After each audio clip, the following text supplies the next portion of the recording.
Hi everyone, welcome back to the new video. तो आज तुम्हारे सामने हम यहाँ पर प्रोबेबिलिटी के बहुत सारे क्वेश्चंस लेके आए हैं।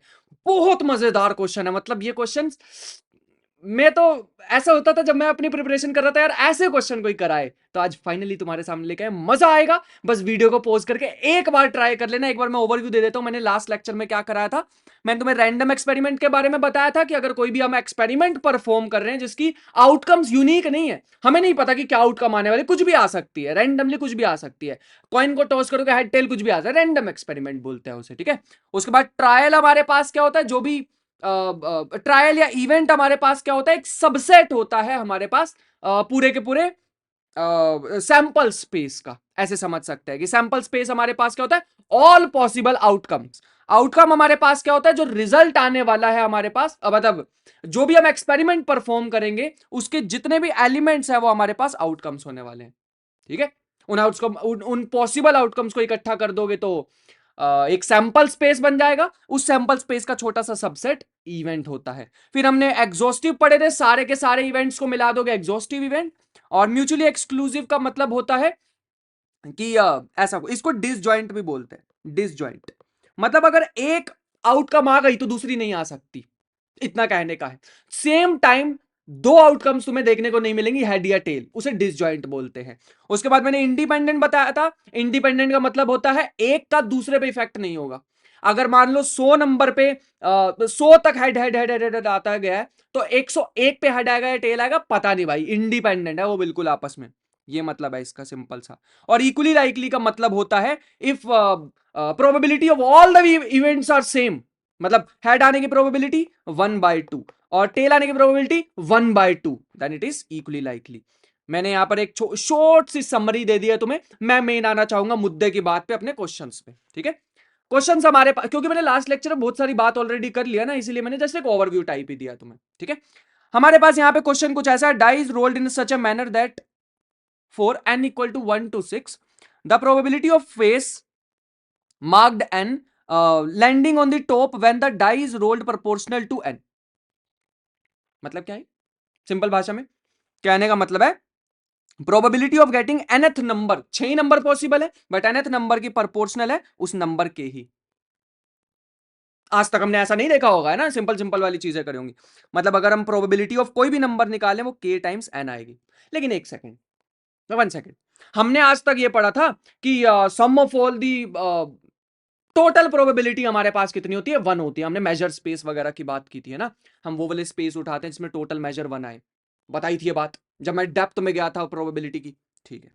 इसका मतलब है प्रोबेबिलिटी 1 आने की, 2 आने की, अप टू सोन 6 आने की प्रोबेबिलिटी टोटल 1 होती है। लेकिन भैया आप क्यों कर रहे हो ये, क्योंकि मेरे को k की वैल्यू निकालनी है। इसको बोलते हैं नॉर्मलाइजेशन।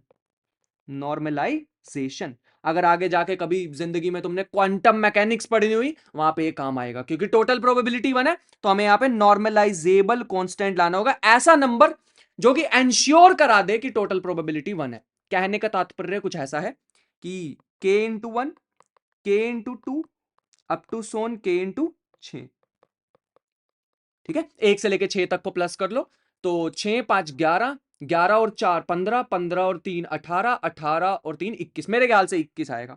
21 के 1 से 6 तक नंबर को प्लस कर लेना बस, 1/21। मतलब प्रोबेबिलिटी 1 आने की कितनी है, k इंटू 1, मतलब 1/21, इसके अकॉर्डिंग कर रहा हूं मैं, ठीक है।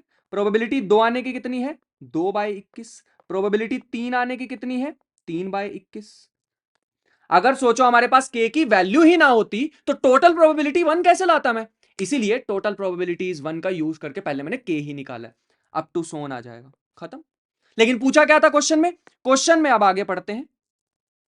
क्वेश्चन में हमारे पास पूछ रखा है find the probability that an odd number will appear. Odd number का मतलब 1 3 5 आने की प्रोबेबिलिटी। तो प्रोबेबिलिटी ऑफ गेटिंग 1 3 और 5, 1 3 और 5 टोटल प्रोबेबिलिटी, मतलब ऐसा कुछ आता है हमारे पास 1 3 5 आने की। इसका मतलब है और वर्ड आ गया, और मैंने लास्ट टाइम तुम्हें बताया था और का मतलब क्या होता है, प्लस। एंड का मतलब क्या होता है, मल्टीप्लीकेशन। आज मैं यहां पे लिख ही देता हूं, और का मीनिंग है प्लस, एंड का मीनिंग है मल्टीप्लीकेशन। भाई ये बात अगर तुमने ध्यान नहीं रखी ना, आज का लेक्चर समझ नहीं आने वाला बिल्कुल भी। समझ आ रही है? और का मतलब प्लस, एंड का मतलब मल्टीप्लीकेशन। सिंपल भाषा में मैं लास्ट लेक्चर में ऑलरेडी सिखा चुका हूं। इसका मतलब है probability of 1, probability of 2, sorry 3, probability of 5। सीधा भाषा में 1/21, 3/21, 5/21, 9/21 फाइनल आंसर आ चुका, खत्म। ऐसा था, ऐसे करना था हमें क्वेश्चन। 9/21 का मतलब 3/7 है ना, 3/7 भी लिख सकते हैं। बेसिक क्वेश्चन, इजी था, पक्का, गारंटी। आगे बढ़ते हैं। तो नेक्स्ट क्वेश्चन हमारे पास आ रहा है, 2 dice are tossed, find the probability of getting an even number on first die and 8 on second die and total of 8। एक डाइस को फेंका है, probability of getting an even number on first die, दो dice है, हाँ। तो हमें पता है सैंपल स्पेस अगर हमें बनाना हो तो ओमेगा से डिनोट करते हैं, और वो हमारे पास आ जाएगा 1 2 3 4 5 6। तुमने वैसे बना के देखा होगा 1 1 1 2 अप टू सोन, ऐसे बनता ना वो टेबल। मैं वैसे नहीं बना रहा हूं, थोड़ा मैं मैथमेटिकल इंसान हूं, तो मैं ऐसे बनाना चाहूंगा इसे। वो तुमने कार्टीजियन प्लेन देखा होगा, वैसा ही कुछ। मैं भी सोचता था हमेशा कि यार वो कार्टीजियन प्रोडक्ट, सॉरी मैंने प्लेन बोल दिया, कार्टीजियन प्रोडक्ट का काम ही क्या होता होगा। मैं भी यही सोचता था हमेशा से। फिर मुझे एक दिन प्रोबेबिलिटी के बारे में पता लगा, तो वहां पे दिखा मेरे को इसका यूज है। अब तुम सारे इससे पेयर बना सकते हो, 1 1 1 2 1 3 1 4। पहले इसको इन 6 से करेंगे, ठीक है, ऐसे। फिर 2 को इन 6 से करेंगे, अप टू सोन, ऐसे कर सकते हो इसको कंप्लीट। बट अभी मैं ज्यादा कंप्लीशन पे नहीं जाना चाहूंगा, ये हमारे पास है। हमें कहा हुआ है कि पहली बात तो और वर्ड है, और probability of getting even number on first die और टोटल ऑफ 8। इसका मतलब है प्रोबेबिलिटी ऑफ ए यूनियन, एक मिनट रुको, प्रोबेबिलिटी ऑफ ए यूनियन पूछा है। यूनियन मतलब वही होता है प्लस या और होता है, ठीक है। यूनियन भी लिख देता हूं मैं यहां पे, इसका मतलब यूनियन, इसका मतलब इंटरसेक्शन, ठीक है। Probability of A plus probability of B minus probability of A intersection B. Already बता चुका हूं, बेसिक बेसिक सी बात है, एडिशन थ्योरम ऑफ प्रोबेबिलिटी वगैरह, है ना। तो लास्ट लेक्चर अगर देखा तो मजा आ रहा होगा तुम्हें जितना मुझे आ रहा है। तो probability of A union B निकालने से पहले प्रोबेबिलिटी ऑफ ए और बी देख लेते हैं, ठीक है। अगर मैं एन ए देखूं, ए में देखूं तो कौन कौन से इवेंट्स पॉसिबल है। Getting an even number on first die, first die में इवन नंबर आना चाहिए, मतलब 2 4 6, इवन नंबर। अब 2 के साथ कितने केसेस बन सकते हैं, 6 केसेस बन सकते हैं। 4 के साथ कितने बन सकते हैं, 6 केसेस बन सकते हैं। ऐसे ही अगर हम 6 के साथ देखें कितने केसेस बन सकते हैं, 6 केसेस बन सकते हैं। सिंपल भाषा में मैं इसको अगर लिखना चाहूं, वैसे तो बहुत बड़ा सा मेरे को लिखना पड़ेगा, मैथमेटिक्स 2 4 6 फर्स्ट डाई में क्रॉस 1 2 3 4 5 6, बाकी कुछ भी उत्तर है। तो ए में तो हमारे पास यही आने वाला है। अब तुम क्रॉस मल्टी इसको करते रहना, 2 के साथ सारे, 4 के साथ सारे, तो 6 6 6, मेरे ख्याल से 18 केसेस बन जाएंगे इसमें। वेट अ सेकंड, बी भी निकाल ही लेते हैं। याद रखना, अगर मैं एन ए, दिख रहा है ना, एन ए निकालूंगा तो 18 आएगा। बी देखेंगे तो गेटिंग अ टोटल ऑफ 8, इसको ऐसे लिख लेते हैं, 2 4 4 2 5 3 3 5 है, 2 4 8 चाहिए, आई एम सॉरी, 6 2 आना चाहिए था यहाँ पे ना, 2 6 6 2 5 3 1 आएगा, 4 4। समझ पा, एक मिनट रुको, दिख नहीं रहा होगा शायद अभी, अभी ठीक है। ये आ गया हमारे पास। अब इसमें से कॉमन निकाल दो, ठीक है। Number of elements in B, number of elements in B भी हमें पता लग गया है 5। प्रोबेबिलिटी तो अभी निकाल ही देंगे ना, और favourable cases divide by total number of cases, वो तो अभी कर ही देंगे। ए इंटरसेक्शन बी ढूंढते हैं, कितने एलिमेंट इनमें कॉमन भी है, ठीक है। लेट अस सी, 2 6 तो आएगा इसमें, ठीक है, 2 6 तो आएगा, 6 2 भी आएगा क्योंकि इवन नंबर है। यहां से इसको जब तुम इससे मल्टीप्लाई करोगे तो आ जाएगा 2 6, यहां से आ जाएगा। और 5 3 नहीं आएगा, 3 5 नहीं आएगा, 4 4 आ सकता है। इसका मतलब इंटरसेक्शन में भी 3 एलिमेंट है, तो number of element in A intersection B is equal to 3। इसका मतलब है प्रोबेबिलिटी ऑफ ए हमारे पास आ गई 18/36 केस होते हैं टोटल, प्रोबेबिलिटी ऑफ बी आ गई 5/36 अभी ठीक है। और probability of A intersection B आ गई 3/36। इनको प्लस करना है, इसमें माइनस, ये माइनस करना है, खत्म हो चुका क्वेश्चन। ठीक है, 18 और 5 23 होते हैं, 23 में से 3 माइनस करोगे 20/36 मेरे ख्याल से आंसर है 20/36। अगर इसको सिंप्लीफाइड नहीं दिखेगा, नहीं यहां पे, मैं यहां से यहां लिख देता हूं, probability of A union B हमारे पास आ जाएगा प्रोबेबिलिटी ऑफ ए 20/36 आ रहा है ना, जो कि बन जाएगा 5 5 पे नहीं 4 पे, 4 5 20 नो। मुश्किल या आसान? बढ़िया था, मजेदार। आगे बढ़ते हैं, नेक्स्ट पे बढ़ते हैं। नेक्स्ट हमें कहा हुआ है MBA applies for a job in two firms X and Y. The probability of being selected in the firm X is, X में सिलेक्ट होने की प्रोबेबिलिटी 0.7 है, और या इसको ए मान लेते हैं, मजा सा नहीं आ रहा मेरे को ना, एक्स वाई मेरे को वर्ड बढ़िया नहीं लगते हैं। प्रोबेबिलिटी ऑफ ए मान लेते हैं। ए का मतलब है ए है इवेंट, एक एक ऐसा है सिलेक्शन इन फर्म एक्स, इसकी प्रोबेबिलिटी 0.7 दी हुई है। तो probability of not selection in A की आ जाएगी 0.3। ऐसे ही प्रोबेबिलिटी बी की दी, नहीं बी बार की दी हुई है, सिलेक्ट ना होने की, रिजेक्शन की दी हुई है, rejection in firm y is equal to 0.5। तो प्रोबेबिलिटी ऑफ बी भी कितना आ जाएगा 0.5। अब आगे का क्वेश्चन पढ़ लेते हैं। The probability of at least one of his application being rejected is 0.6। Rejection की दी हुई है, वन ऑफ, एटलीस्ट वन मतलब एक और दो, ठीक है, और वर्ड है यहां पे, और। तो प्रोबेबिलिटी ऑफ इसकी रिजेक्शन की और इसकी रिजेक्शन की दी हुई है 0.6। समझ आया? पक्का? यहां से हम थोड़ी सी इंफॉर्मेशन निकाल लेते हैं बाकी क्वेश्चन पढ़ने से पहले।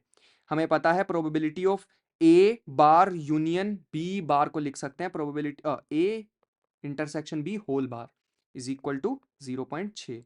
और अगर मुझे प्रोबेबिलिटी, इसको मैं ऐसे भी लिख सकता हूं 1 minus probability of A intersection B equal to 0.6, जिसको लिख सकते हैं 1 minus 0.6 equal to probability of A intersection B. तो probability of A intersection B भी मुझे मिल चुकी है 0.4। प्रोबेबिलिटी ऑफ ए इंटरसेक्शन मिल चुकी है, यूनियन भी मैं निकाल सकता हूं। पहले क्वेश्चन पढ़ लेते हैं अब। What is the probability that he will be selected in one of his form, one of the form. Selection की मतलब ए और बी निकालना। अब दोनों में तो एक साथ सिलेक्शन की नहीं हो सकती, उन्होंने कम से कम एक में हो जाए। ए और बी निकालना, इंटरसेक्शन पता है, प्रोबेबिलिटी ऑफ ए पता है, प्रोबेबिलिटी ऑफ बी पता है, खत्म हो गया क्वेश्चन। कैसे हुआ देखो, प्रोबेबिलिटी ऑफ ए आया 0.7, प्रोबेबिलिटी ऑफ बी आया 0.5, माइनस में 0.4, तो 0.8 इज दी प्रोबेबिलिटी। खत्म हो चुका क्वेश्चन। अगर भाई साहब तुम्हें सारे के सारे रूल्स याद होंगे जो मैंने लास्ट टाइम, मेरे इस स्लाइड में है ही नहीं, देखो यहां पे फूल पत्तियां ही हैं। अगर तुम्हें इसके फॉर्मूलाज नहीं समझ आ रहा भाई, लास्ट लेक्चर में जाना पड़ेगा, जाना ही पड़ेगा। नेक्स्ट क्वेश्चन पे बढ़ते हैं। अगर हम ध्यान से देखें तो हमारे पास आ जाएगा the odd against the manager X settling the wages dispute with the workers are 8:6 and the odds in favor of manager Y settling the dispute is this. What is the chance that neither settles the dispute if they both try independent of each other? कहने का मतलब है अगर मैं A को मान लूं कि does not settle या not settle, not settling the dispute, तो हमारे पास प्रोबेबिलिटी ऑफ ए बार दिया हुआ है 8/14, ऐसी तो करते ना। और प्रोबेबिलिटी ऑफ ए निकालने के लिए क्या करेंगे, 1 माइनस 8/14, मतलब वो सेटल कर देगा, उसकी प्रोबेबिलिटी क्या आएगी 6/14। और अगर हम देखें प्रोबेबिलिटी ऑफ, इसको 4/7 लिख सकते हैं, इसको 3/7 लिख सकते हैं, जितना सॉल्व कर सकते हैं कर लेते हैं। अगर मैं प्रोबेबिलिटी बी की निकालना चाहूं, दी हुई है सेटल करने की, दी हुई है मैनेजर वाई सेटल कर देगा, उसकी प्रोबेबिलिटी है 14/30, जो कि आ जाएगा 7/15। और प्रोबेबिलिटी ना सॉल्व करने की, ना सेटल करने की हमारे पास आ जाएगी 8/15। 8/15 ऐसा कुछ दे रखा, ध्यान से देख लो एक बार, मेरे ख्याल से कुछ ऐसा है, ठीक है। इन्होंने कहा फाइंड द प्रोबेबिलिटी नीदर, मतलब वो भी नहीं करेगा और वो भी नहीं करेगा, दूसरे वाला भी नहीं करेगा, एंड है, नीदर का मतलब होता है ये भी और ये भी, ये हिंदी वाला और है, अ बड़े ओ की मात्रा र, वो वाला, तो ना तो ये करेगा एंड ना तो ये करेगा, इसकी प्रोबेबिलिटी निकालनी। इंडिपेंडेंट क्या रखे, मल्टीप्लीकेशन थ्योरम लगा सकते हैं, probability of A bar probability of B bar, सीधा मल्टीप्लाई करने वाला क्वेश्चन था, 4/7 इंटू 8/15। अगर ये भाई इंडिपेंडेंट ना होते तो फिर हमें कंडीशनल प्रोबेबिलिटी बजाना पड़ता, उसके भी क्वेश्चन अभी करेंगे। बात समझ पा रहे हैं, पक्का बेसिक क्लियर है, चलो आ जाओ आगे बढ़े। What is the probability that dispute will be settled, settle होने की, मतलब कहने का है या तो ए सेटल कर देगा और बी सेटल कर देगा, इसकी प्रोबेबिलिटी हमें निकालनी है, ठीक है, बढ़िया। इसको हम ऐसे लिख सकते हैं, 1 minus probability A union this, लेकिन भैया आपने ये क्यों लिखा, अरे भाई इसको तो चेंज करके लिख सकते हैं, है ना, इसको तो लिख सकते हैं ऐसा कुछ, probability of A bar intersection B bar, इसको लिखा जा सकता है probability of A union B whole bar, तो इसकी भी प्रोबेबिलिटी कितनी हो जाएगी, 32 डिवाइड बाय 7 और 15, 85, है ना, नहीं 85 कैसी बात है, सॉरी 105, 105, तो 32/105, 1 माइनस 32/105 करेंगे, जो कि आ जाएगा 73/105, 173/105 इज द फाइनल आंसर। समझ आया, बेसिक क्वेश्चन था ना, चलो आ जाओ आगे बढ़े। नेक्स्ट अपने पास आ रहा है ओड्स वगैरह वाले क्वेश्चन, तो बड़े इजी इजी से होते हैं, और अभी तो कंडीशनल प्रोबेबिलिटी भी नहीं आई।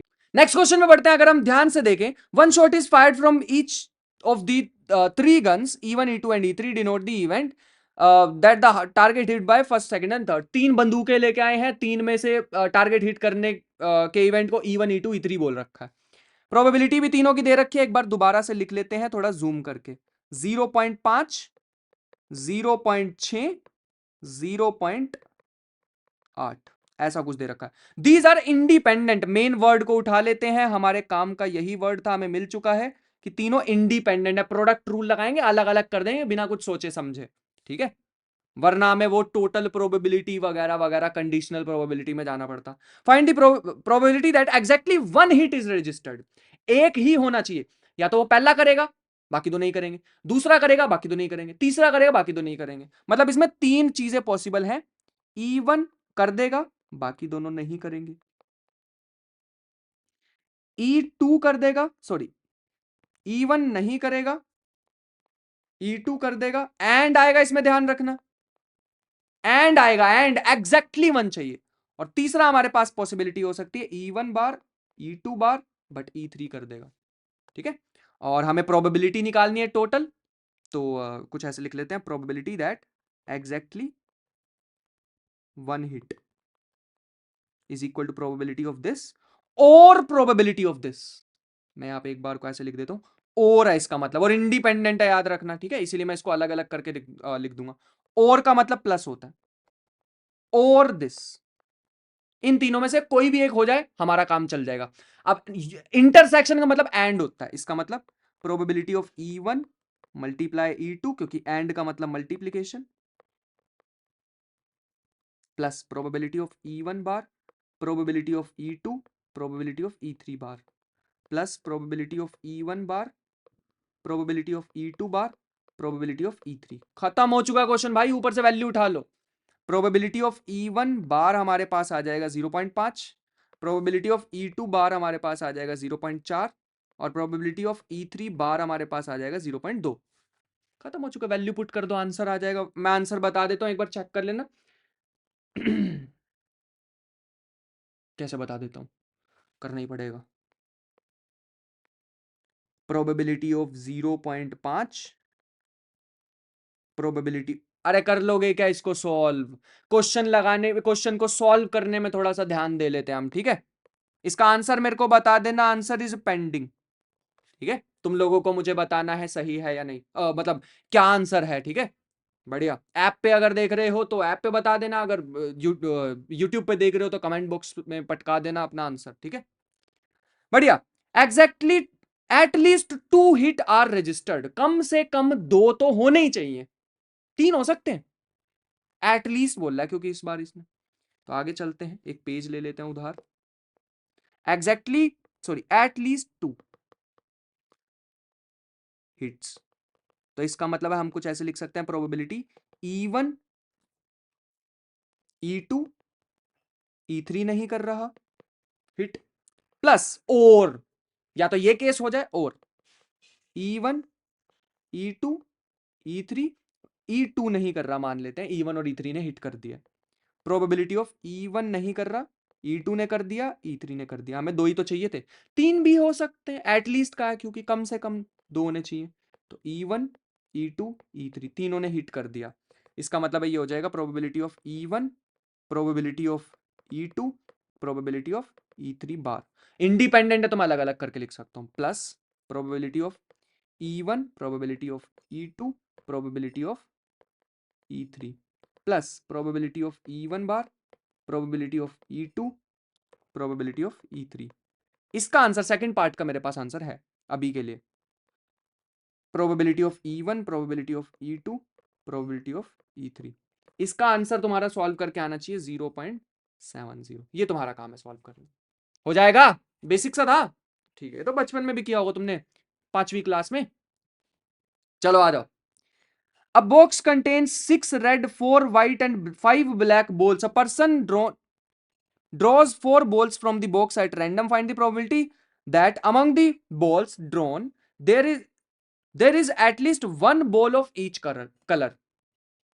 One ball of each color. अबे बेसिक सा, मैं तो इसका हिंट देने वाला हूं, only hint will be given.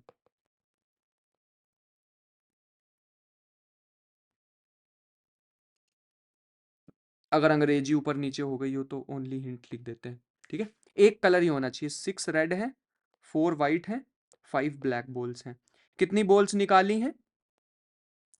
Find the probability that among the balls drawn a box contains these a person draws 4 balls निकाली हैं, एक कलर होना एटलीस्ट एक कलर तो सबका होना ही चाहिए, ठीक है। इसका मतलब है 2 red, 1 white, 1 black, 1 red, 2 white, 1 black, है ना, और 1 रेड, 1 वाइट, 2 ब्लैक। ये एंड वाली सिचुएशन है, एंड वाली सिचुएशन है, मतलब इन तीनों में एंड लगेगा, और ये और वाली सिचुएशन है। ऐसे करता हूँ भाई मैं क्वेश्चन प्रोबेबिलिटी के, पर्सनली मैं ऐसे करता हूँ, जब भी मेरे को दिखता है कि इंडिपेंडेंट वगैरह नहीं है, अगर हो भी तब भी काम चल जाता है, बस थोड़ा सा उसमें केयरफुली करना पड़ता है। ऐसे है, खत्म हो चुका क्वेश्चन। अब तो वो परम्यूटेशन कॉम्बिनेशन लगा लो, समझ रहे हो, परम्यूटेशन कॉम्बिनेशन लगा लो कुछ ऐसे, probability of this event is equal to, and का मतलब मल्टीप्लीकेशन, 6 में से 2 निकालनी है, कॉम्बिनेशंस कितने पॉसिबल है वो देख लो, और एंड का मतलब मल्टीप्लीकेशन है, तो 4 में से 1 निकालनी है, और 5 में से 1 निकालनी है, डिवाइड बाय टोटल प्रोबेबिलिटी, कितनी बोल्स है, 4 6 10 5 15, 15 में से 4 निकालनी है, प्लस या तो ये केस हो सकता है और ये केस हो सकता है। आंसर्स तुम लोग बताने वाले हो, ठीक है, मतलब सॉल्व तुम लोग करने वाले हो। अरे 1 मिनट रुको, अभी सही है, ऐसा कुछ, और 6C1 4C2 5C1 15C4 plus 6C1 4C1 5C2 divide by 15C4। Final answer, जब कॉम्बिनेशन को मैं लिख देता हूं, एनसीआर को ऐसे सॉल्व करते हैं, n factorial by n minus r factorial, r factorial.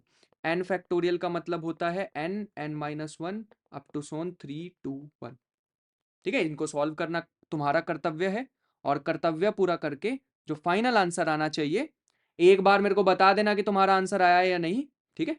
इसका आंसर आना चाहिए लगभग 0.5, अप्रोक्सीमेट आंसर्स मेरे पास हैं, 0.527 ऐसा कुछ आ जाएगा।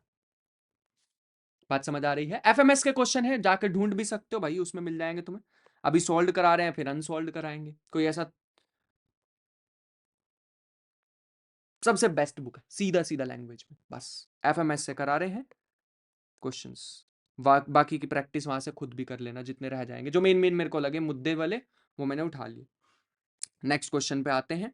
ये नेक्स्ट क्वेश्चन तुम्हारे लिए है होमवर्क, बट सॉल्व भी करा के थोड़ा सा भेजूंगा, ठीक है? अभी दिख रहा होगा। It is 8:5 against the wife who 40 years old living till she is 70. 4:3 against her husband now 50 living till he is 80.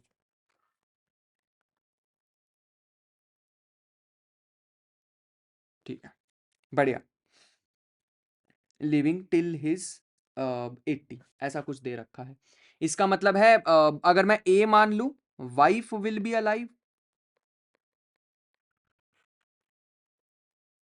Alive, और बी एक इवेंट मान लेते हैं, लेट अस से husband will be alive.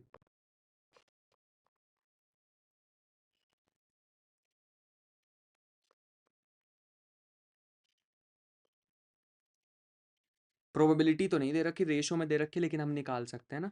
Probability of ए आ जाएगा हमारे पास 8/13, probability of B आ जाएगा 4/7। देखना एक बार चेक करो, यही है, ऐसा कुछ ही दे रखा है, एक बार चेक करो। 8/13 और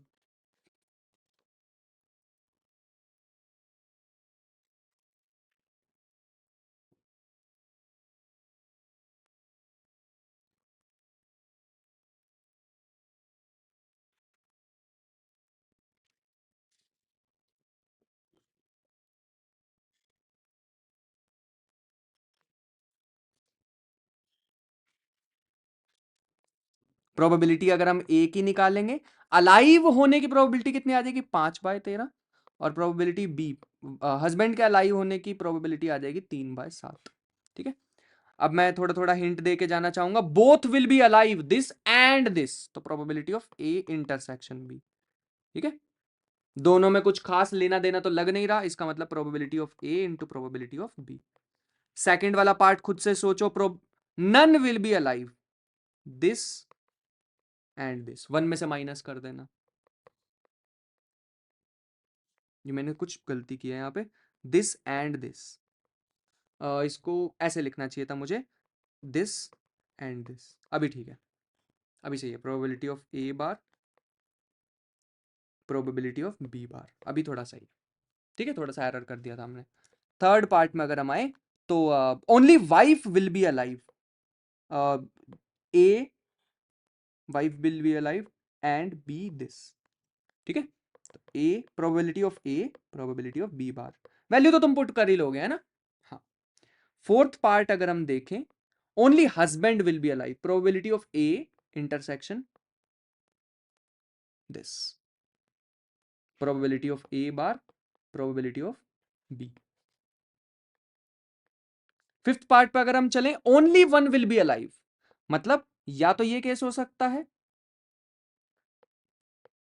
this and this, wife alive नहीं होगी, हस्बैंड होगा, और का मतलब plus, probability of A intersection B bar, जो कि हो जाएगा probability of A bar, probability of B, plus probability of A, probability of B bar. और फिर सिक्स्थ पॉइंट हमारे पास है, एट लीस्ट ए और बी दोनों में से एक होना चाहिए, तो प्रोबेबिलिटी ऑफ ए और बी आ जाएगा, जो कि हो जाएगा 1 minus probability of A union B का बार, ऐसे भी लिख सकते थे, जिसको लिख सकते हैं probability of A bar intersection B bar, और इंडिपेंडेंट है तो ऐसा कुछ, ऐसा कुछ आ जाएगा हमारे पास यहां से। ठीक है, मेरे ख्याल से बात समझ आ रही होगी, यहां तक कोई दिक्कत? पक्का, गारंटी? चलो आ जाओ, नेक्स्ट क्वेश्चन पे बढ़ते हैं। नेक्स्ट हमारे पास है, अब थोड़ा हमारे पास कंडीशनल प्रोबेबिलिटी की तरफ चलते हैं। ठीक है, कंडीशनल प्रोबेबिलिटी, इसकी तरफ चलते हैं। तो ये हमारे पास क्या कहता है, let us read. Data on readership of a certain magazine show the proportion of male reader under 35 is 0.40 and over 35 is 0.20. If the proportion of reader under 35 is 0.70, find the proportion of subscribers that are female over 35 years old. Also calculate the probability that randomly selected male subscriber is under 35 years of age. ठीक है भाई, देखते हैं क्या है, क्या कह रहे हैं क्वेश्चन में। डेटा दिस इसने कहा है कि मेल रीडर होने की, तो एक इवेंट मान लेते हैं रीडर्स आर मेल, ठीक है, और दूसरा एक इवेंट मान लेते हैं, एक दूसरा इवेंट मान लेते हैं कि रीडर्स आर ओवर 35। अभी ठीक है, ठीक है। तो प्रोबेबिलिटी ऑफ ए हमें दे रखा है, show that the proportion of male under 35 is, ये मेल है मतलब अंडर 35 है, तो ये ओवर 35 है, मतलब एक्चुअल में हमें प्रोबेबिलिटी ऑफ ए ना देके ये दिया हुआ प्रोबेबिलिटी ऑफ ए अंडर 35, इसका मतलब इंटरसेक्शन बी बार 0.40 दे रखा है। ये तो ओवर 35 है ना, प्रोबेबिलिटी ऑफ ए ओवर 35 का दे रखा है 0.20। आगे बढ़ते हैं। If the proportion of readers under 35 is, under 35 मतलब बी हम मान के चले ओवर 35, अंडर 35 हमें दे रखा है, मतलब बी बार दे रखा है 0.7, ऐसा कुछ दे रखा है। निकालना क्या है, find the proportion of subscribers that are female, मतलब ए बार होने चाहिए, मेल नहीं होने चाहिए, मान के चल रहे हैं दो ही जेंडर हैं, ए बार, और find the proportion of subscribers that are female over 35 years, over 35 years and B, ऐसा कुछ ये निकालना हमें। A intersection, A bar intersection male नहीं होने चाहिए और साथ ही साथ ऐसा कुछ होना चाहिए, ठीक है, ये हमारे पास है। ठीक है भाई, इंडिपेंडेंट जैसा तो इस बार हमें कुछ लग नहीं रहा, तो क्या करें, सोचो। ए बार दिस, अगर मैं इसको ड्रॉ करके दिखाना चाहूं, क्योंकि इसका फॉर्मूला तो मुझे भी याद नहीं आ रहा, तो एक काम करते हैं ना, ए बार का मतलब होता है बी को छोड़ के सारा, लेकिन बी के साथ इंटरसेक्शन भी, मतलब ये पार्ट आ गया। ए नहीं आना चाहिए, बाकी सब कुछ आ सकता है, बट बी भी आना चाहिए, तो मेन यही बनता है, ये हमारे पास आ जाएगा ए बार इंटरसेक्शन बी। ये ए है अगर, ये बी है अगर, ठीक है, ऐसा कुछ समझ आया पक्का, ठीक है। तो इसको सॉल्व कैसे करें, दिक्कत तो यही है ना। इसको और कैसे लिख सकते हैं, इसको ऐसे भी लिख सकते थे, प्रोबेबिलिटी ऑफ बी माइनस, मतलब बी का रीजन माइनस, ऐसा कुछ कर सकते हैं, बी का region minus A intersection B. अगर मैं बी वाले में से इंटरसेक्शन हटा दूं तो यही वाला तो बचेगा, है ना। बी में से अगर मैं इंटरसेक्शन हटा दूं तो ये बचेगा, इसका मतलब प्रोबेबिलिटी ऑफ बी मेरे को पता है 0.30, यहां से निकाली है मैंने 1 में से माइनस करके, और ए इंटरसेक्शन बी पता है 0.20, तो आंसर आएगा 0.10। इजी पीजी, है ना। लेकिन सेकंड पार्ट अगर हम देखें तो वो थोड़ा सा घुमाने वाला है। Also calculate the probability that randomly male subscriber is under 35 years of age, मतलब 35 निकालना है गिवन इट इज मेल, ठीक है, अंडर का है और उसने, मतलब probability of B bar such that given that it is a male, he is a male, ये निकालना हमें, मेल होना चाहिए ये हमें कह दिया। और इसका फॉर्मूला मैं ऑलरेडी बता चुका था, ऊपर आता है इंटरसेक्शन, नीचे आता है प्रोबेबिलिटी ऑफ ए। सबसे बड़ी दिक्कत रह गई प्रोबेबिलिटी ऑफ ए कैसे निकाल लें, दिक्कत ये रह गई प्रोबेबिलिटी ऑफ ए कैसे निकाल लें, सोचते एक बार को, ठीक है। इसी डायग्राम की हेल्प लेते हैं प्रोबेबिलिटी ऑफ ए निकालने के लिए। अगर मुझे प्रोबेबिलिटी ऑफ ए निकालनी है तो मैं क्या कर सकता हूं, एक तो इंटरसेक्शन पकड़ लेते हैं, और ए इंटरसेक्शन बी, और मुझे ये चाहिए, ये कैसे मिल सकता है, probability of A intersection B bar, ऐसे मिल सकता क्या? हाँ, देखो ध्यान से देखो, बी को छोड़ दो, सारा कर सकते हैं, बी को छोड़ के सब कुछ। एक मिनट रुको, हाँ अभी ठीक है, बी को छोड़ के सब कुछ, तो ये बनेगा सारा, बी को छोड़ना है बस, लेकिन उसमें ए भी आना, एंड ए इंटरसेक्शन का है ना, बी को छोड़ के सब कुछ और ए का कॉमन, मतलब कहने का तात्पर्य ये है, ऐसा कुछ, ये वाला पार्ट,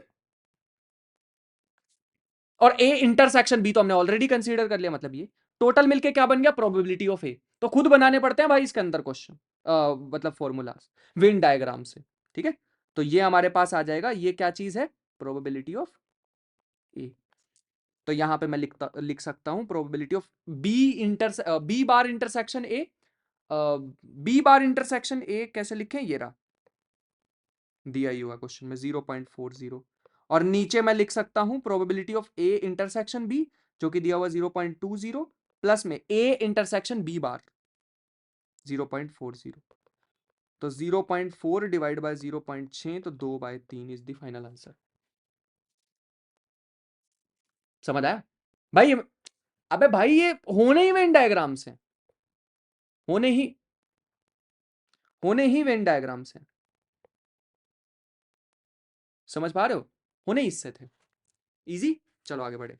नेक्स्ट है हमारे पास, from a city population the probability of selecting male और अ स्मोकर इज, पहले मैं थोड़ा इवेंट बना लेता हूं, ए है मेल और बी है स्मोकर, ठीक है। प्रोबेबिलिटी ऑफ मेल और स्मोकर, तो ए और B 7/10, probability of male smoker, A and B दे रखा है 2/5, क्योंकि मेल भी है स्मोकर भी है, तो एंड, वीडियो चल रही है ना, हाँ। और आगे क्या कह रखा, a male if smoker is already selected, male if smoker is already selected, तो 2/3 दे रखा है। Find the probability of a non smoker, probability of B bar, सोचो भाई कोई formula, 1 minus probability of B, probability of B तो हमें कुछ दे नहीं रखी, क्या करें, 1 माइनस प्रोबेबिलिटी, ये कुछ दे रखे हैं ऐसी ऐसी चीजें, अगर मैं इसका फॉर्मूला लिखता तो ऐसे बनता ना, A intersection B by probability of B, हाँ बन गया। प्रोबेबिलिटी ऑफ बी को मैं लिख सकता हूँ क्रॉस मल्टीप्लाई करके, A intersection B divide by probability of A given B, दोनों ही दी हुए हैं।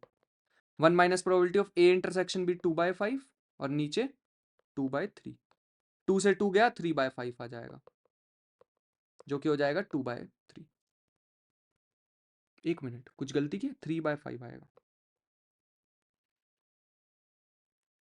2/5, अभी ठीक है, ठीक है।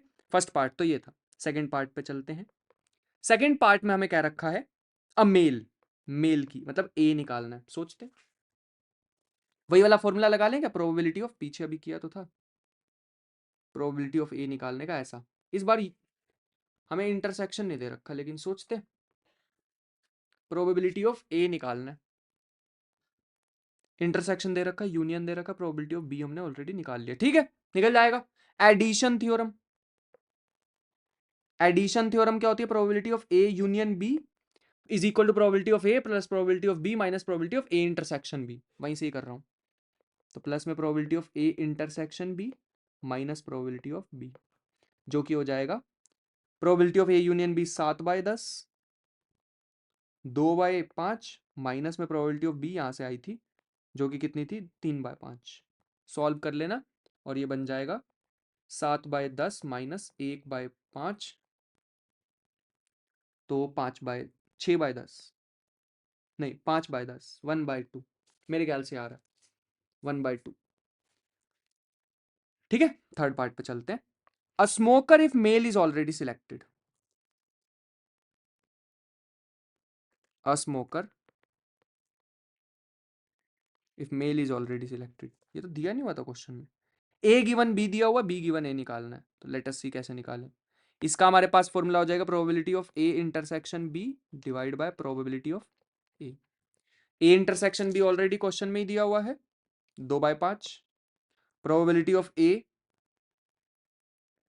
1/2।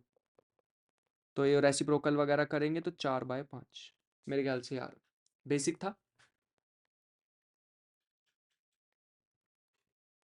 ऐसा कुछ हमारे पास आ जाएगा। ठीक है, चलो आगे बढ़ते हैं। नेक्स्ट हमारे पास क्वेश्चन आ रहा है 60% of employees of XYZ corporation are graduates. ठीक है, सबसे पहले हम ए और बी मान लेते हैं। ए है ग्रेजुएट्स और बी मेरे को दिखाई दे रहा है of this 10% are in sales. In sales मान लेते हैं इसे,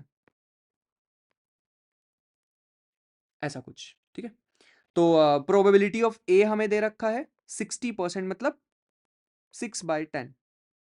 आगे का हुआ है 10% are in sales of these, मतलब इनमें से, ग्रेजुएट में से, मतलब probability of B given they are graduates, जो कि दी हुई है 10%, मतलब 1/10। और of these who did not graduate, मतलब ग्रेजुएट नहीं है, ये कहा हुआ है लेकिन सेल्स में है, तो 80%, मतलब 8/10।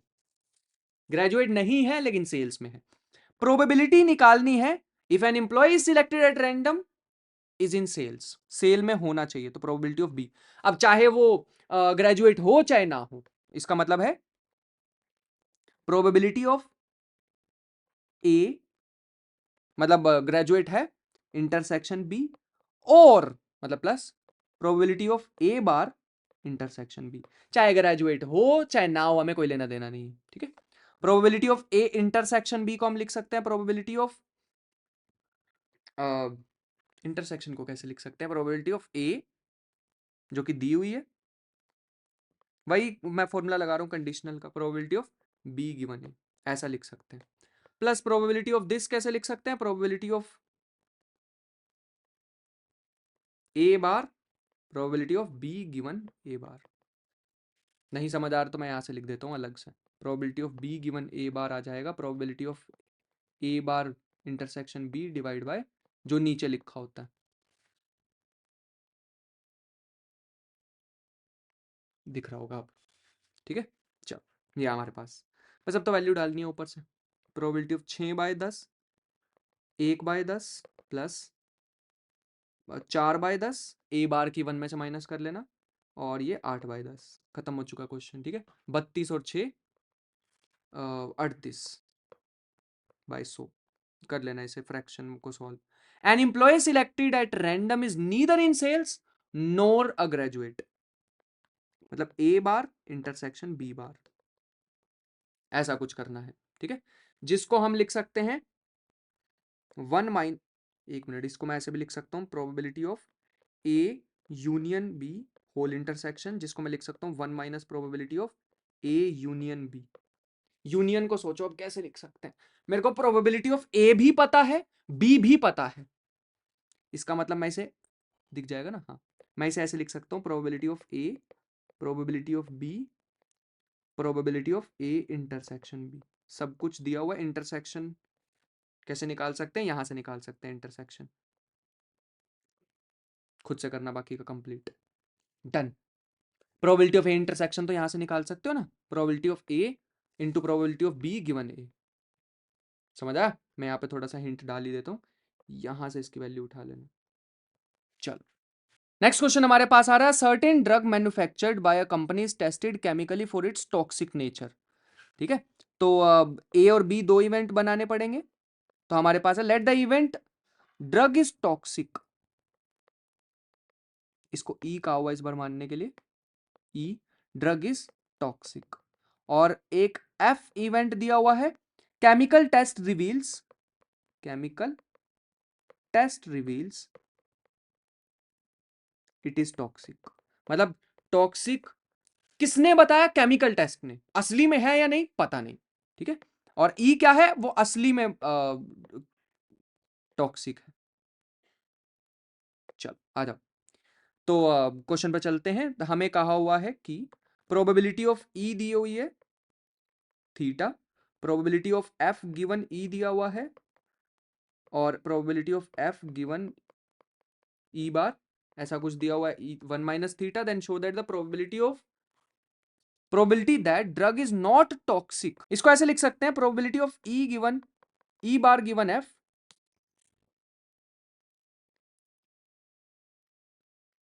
ये हमारे पास कहा हुआ है कि then the show that the probability of drug is not toxic given that chemical test reveals it is toxic. Chemical test ने बताया टॉक्सिक है, वैसे टॉक्सिक नहीं है। तो ये हमारे पास आ जाएगा probability of E bar given F, तो इसको 1 minus probability of E given F लिख देते हैं, लिख सकते हैं, जिसको लिख सकते हैं 1 minus probability of E intersection F divide by probability of F, जिसको लिख सकते हैं 1 minus probability of E probability of F given ई, क्योंकि ये डेटा मेरे को थोड़ा सा क्वेश्चन में दिख रहा है, गिवन प्रोबेबिलिटी ऑफ एफ। तो ये हमारे पास आ जाएगा 1 माइनस थीटा प्रोबेबिलिटी ऑफ ई और 1 माइनस थीटा, बस प्रोबेबिलिटी ऑफ एफ निकालना रहेगा, बाकी काम हो गया। एफ कैसे निकालें ये सोचते हैं, एफ कैसे निकालें वो सोचते हैं बस। प्रोबेबिलिटी ऑफ एफ को मैं लिख सकता हूं, मतलब probability of chemical test reveals it is toxic. Probability of F कैसे निकालें,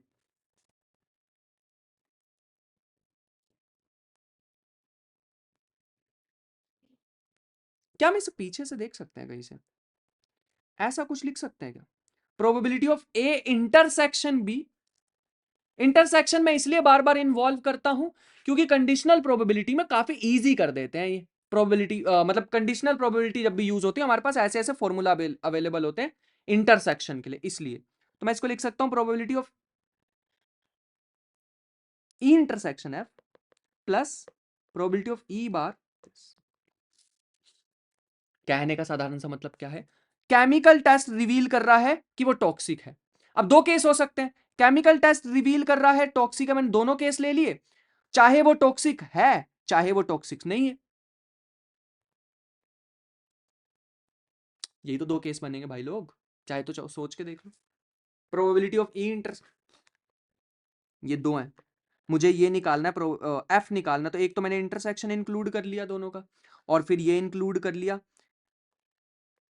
अगर ये ई है, ये सॉरी ये एफ है और ये ई है, तो ई बार मतलब सारा इंटरसेक्शन एफ के साथ कर दिया तो ये वाला आ जाएगा, है ना, वही बस मैंने यहाँ पे मैथमेटिक्स यूज की है। इसका फॉर्मूला हमें ऑलरेडी पता है क्या है, सोचने पड़ते हैं भाई, ये देखो, हाँ ये हमारे पास आ जाएगा probability of E intersection F, तो probability of E probability of F given E, ठीक है, प्लस इसको कैसे लिखेंगे, probability of E bar probability of F given E bar.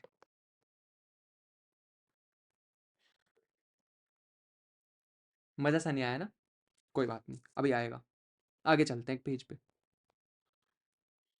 Probability of ई को लिख देते हैं theta, probability of F given ई को लिख देते हैं 1 minus theta, probability of E बार को लिख देते हैं 1 माइनस थीटा, और ये रह गया, इसको मैं ऐसे लिखने वाला हूं 1 minus probability of F bar given E bar. बताता हूं क्यों, क्योंकि मेरे को ऑलरेडी क्वेश्चन में ही बता रखी है इसकी वैल्यू, 1 माइनस इसकी वैल्यू देखो क्वेश्चन में बता रखी, ये रही 1 माइनस थीटा, अरे हो जा, 1 से 1 गायब, theta 1 minus theta plus 1 minus theta, और 1 से 1 गायब थीटा, तो ये हो जाएगा 2 टाइम्स थीटा 1 माइनस थीटा, मिल गई वैल्यू, इस इक्वेशन में पुट कर दो, ये बन जाएगा probability of E bar given F is equal to 1 minus theta by 1 minus theta 2 theta 1 minus theta, ये तो पूरा ही कैंसिल हो गया, 1 minus 1 by 2 which is 1 by 2, it is free from, यही हमें प्रूफ भी करना था, देखो probability is independent of this, is toxic free from theta, independent of theta, यही हमें प्रूफ करना था। अब मैं दो क्वेश्चन तुम्हारे लिए छोड़ के जा रहा हूं, एक ये क्वेश्चन है जिसमें सारा कुछ मिक्स है, अभी तक हमने जितना भी किया है सारे के सारे आ जाएंगे, this is very very very very important questions, जब मैं नेक्स्ट टाइम बेस थ्योरम के साथ आने वाला हूं तो इसके भी क्वेश्चन कराऊंगा, मतलब ये वाले दोनों क्वेश्चन के भी आंसर दूंगा, ठीक है, इसका मैं आंसर इसीलिए नहीं बता रहा, नेक्स्ट लेक्चर में इसका आंसर करेंगे ये, और this is very important theoretical question है ये, इसका तुम काफी फेमस क्वेश्चन है, प्रीवियस ईयर में भी देखोगे काफी सारे एग्जाम में, इसे मैचिंग प्रॉब्लम बोलते हैं, मैचिंग प्रॉब्लम, और ये प्रॉब्लम डिजर्व करती है एक इंडिपेंडेंट वीडियो। एक इंडिपेंडेंट वीडियो डिजर्व करती है एक पूरे एक प्रॉब्लम पे एक वीडियो। ठीक है, तो आई होप कि आज का लेक्चर समझ आया होगा। मिलते हैं नेक्स्ट लेक्चर में, तब तक के लिए ख्याल रखना, 2 क्वेश्चन ये करके रखना और बहुत सारा मजा करने वाले हैं नेक्स्ट लेक्चर में, क्योंकि हम एक्सोमेटिक हम इनकी तरफ जाने वाले हैं। एडिशन थ्योरम, बुलियन इनइक्वालिटी और बेस थ्योरम भी लिख देना चाहिए मुझे यहां पे, 1 मिनट रुको, बेस थ्योरम, ऐसा कुछ तो इस पे क्वेश्चंस करने वाले हैं। ठीक है, सो मिलते हैं नेक्स्ट लेक्चर में, तब तक के लिए मेरा ख्याल रखना, पढ़ाई करते रहना, मेहनत बहुत सारी करना। मिलते हैं नेक्स्ट लेक्चर में, तब तक के लिए बाय बाय।